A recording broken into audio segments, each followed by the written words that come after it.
ইসলামে ছেলেদের বিয়ের জন্য নির্দিষ্ট কোনো বয়স আছে কিনা, যদি থাকে তাহলে সেটা কত বছর?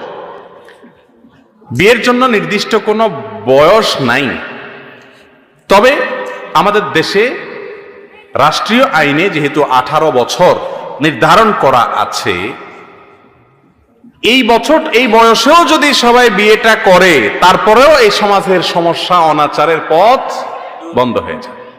কিন্তু সবাই নিজের পায়ে দাঁড়ানোর আশায় বিয়ে করে না, দেরি করে। যুবকরা কি সব আরেকজনের পায়ে হাঁটে? এরপরেও বলে নিজের পায়ে এখন দাঁড়াতে পারিনি। ঠিক না বে ঠিক? আরে ভাই, স্ত্রীকে কোনো মতে ডাল ভাত খাওয়ানোর ব্যবস্থা করতে পারলে, মোহর দেওয়ার ক্ষমতা থাকলে আপনার জন্য বিয়ে করার অনুমতি আছে। আর এটাও যদি না থাকে তাহলে রোজা রাখবেন। কথা কি বুঝতে পারছি? তথাকথিত পায়ে দাঁড়ানোর এটারও কোনো সীমানা নাই। একজনের